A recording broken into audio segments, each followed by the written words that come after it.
Hello, ladies and gentlemen. This is Christelle Martinette, and I'm breaking my holiday silence. But I'm coming in with a mid-January, from January 15th to the end of January, I'm reading now, it must be the 6th of January, and I'll be uploading them to tell you how many celebrations that we will be celebrating coming up. So there is a New Year celebration in a Julian calendar, the celebration that has sort of like a Christmas, then a New Year's coming up. But January 15th itself has a numerous amount of celebrations that we can follow. For example, there is the National Hat Day on a very very low level, but for those of us who wear hats, and I'm a hat wearer, I celebrate. There's a humanitarian day on January 15th. There's also the National Sanctity of Human Life Day, which every year I come in and celebrate. January is an especially particular month for me.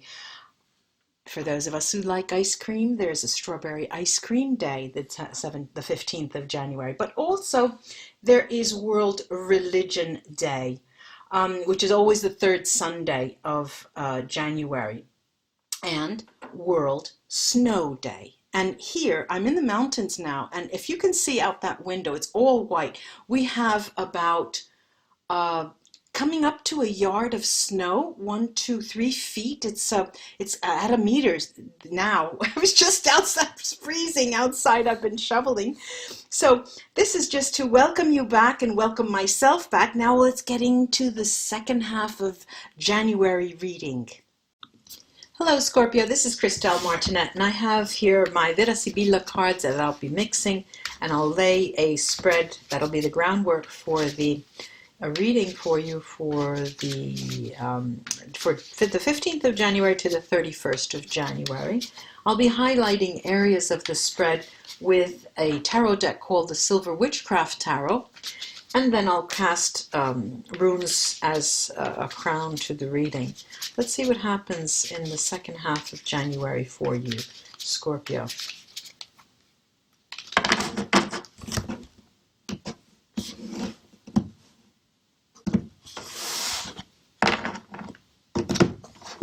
Well, you're on your way to becoming a very VIP, a big important VIP, Scorpio. Let's see. Let me show you what I have here. As we speak. All right, why do I say that? Underneath the two decks that I didn't choose is one, Gran Signore, could be Gran Dame, and Belvedere, something coming in positive.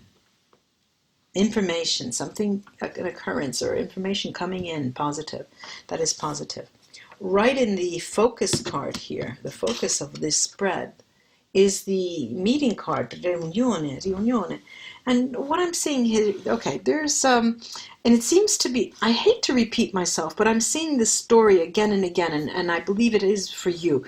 There is a return, okay, there is a return to a person who has children, and it's not a mother figure. This is not your mother, but there is another person that you're returning to.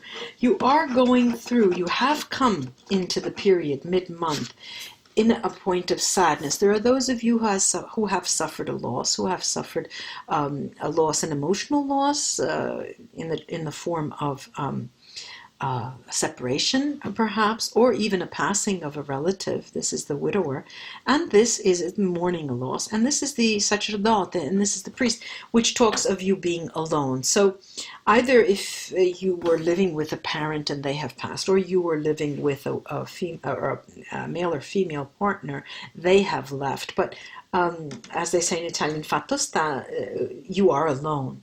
And you're gravitating toward this person with children, who, for you, seems to be a person who can strike, this is the amica, friend, will strike the harmonious balance for you.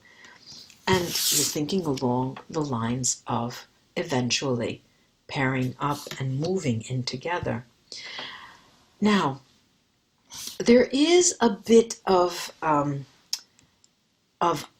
unsureness and uncertainty as to how to go about getting success. Okay, we've got this merchant here, Mercante and Fortuna, that are framing this second row. And what it seems that to be is that you're going to come with a plate, an offering. It seems that there is an offering here, and the offering may spell out to be something monetary, property, something that is a gift in some way. It's as if you need to condone, something, some kind of actions in the past. You just feel guilty, and this is in some way a measure of your love. This is what you want it to be. This is what you want to show. Now, my poor little candles here are going away. Just a second and I will. So you have this gift with you that you're intending to bring as an offer for forgiveness. You're requesting forgiveness and hoping that that will make amends for what has happened in the past. Now, I see that, however, but there is an issue here, a difficult issue, where the communication with this person is not steady. It will not be steady. It will be difficult. They are and seem to be a person of your past with whom you've had dubious dealings. Either they were not straightforward, you were not straightforward yourself. But the communication with that person, either because the person themselves don't trust you anymore, or because you are not there physically and you need to conduct the communication at a distance. But again, fatto sta, be that as it may, you have difficulty in communicating your feelings to them. The gift has a value for you because that is a show, that's the way you communicate your love. For the other party, it's difficult for them to accept on the same terms. That love for them would have been something different, or is something different, a different way of communicating.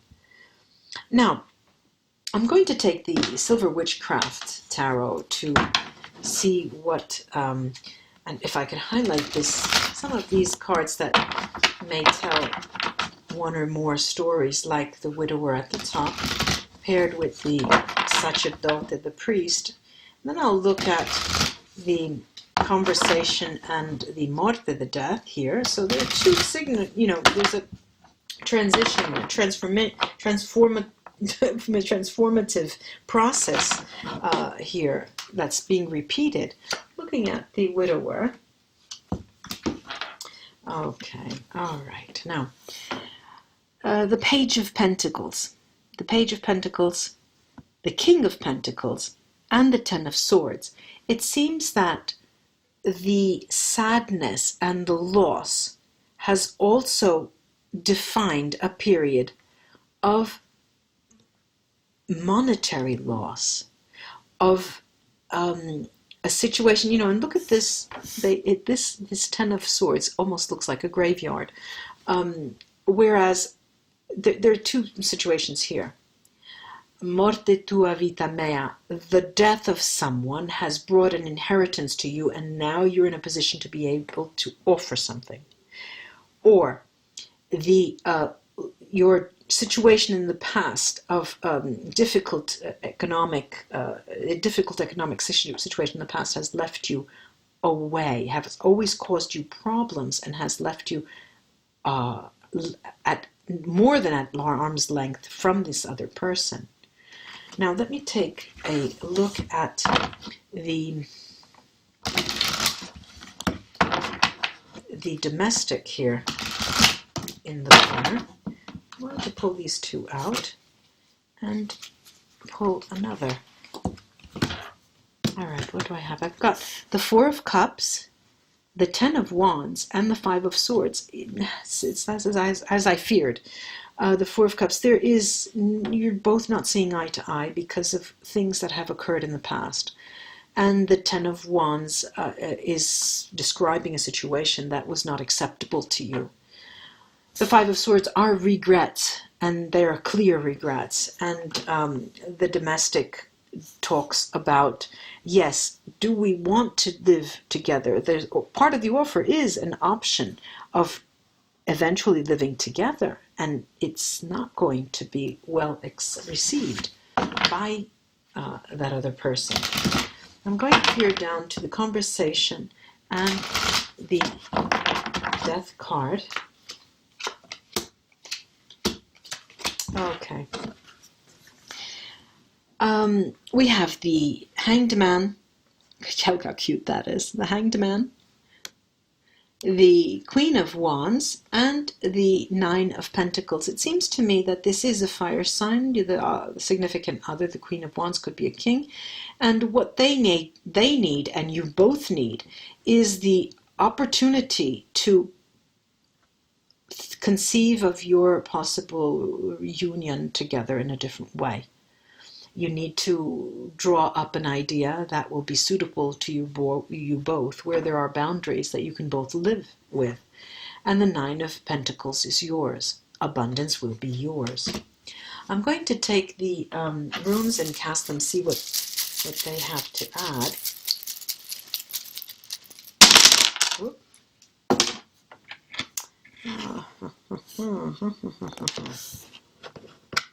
Okay, I've got here the meeting. All right, we have the meeting, and we have the meeting with Manats, two Wunyos, two joys, meeting face to face. There is no doubt that coming toward this person, this mother, woman with children, a possible fire sign, coming together will be a moment of joy. Even just the notion of possibly meeting is a point of joy. Isa here talks about you needing to distinguish yourself before that meeting, going in with who you are, a definition of this is me, and being able to say, look, this is who I am. Let's forget about the past. This is who I am. But what is going to weigh heavy on you, Wunyo Merkstave, over the hope, is that you don't know, and you will not know in the immediacy of the situation, how that other person will react. And that will cause you much sadness. That will almost be quite a setback for you. And what else do I have here? I have the importance that the three cards that I mentioned, the Four of Cups and the Five of the regrets. The regrets here. The regrets are going to weigh heavily. This is Therese Merkstave. The regrets are going to be a prominent factor in the communication between you both, because you both have something to be regretful for. In all this, unfortunately, the communication between you two is going to be difficult. Anzus Merkstave and Algis. On its side, Nalgis is not Merkstave nor Brightstave, and it's a toss-up. It seems that the cards and the runes are telling you that it is dependent on how you distinguish yourself and are able to communicate eye to eye with that person, how protected your love will be. I hope this was of help to you, Scorpio, and namaste, and until we read together again, bye-bye.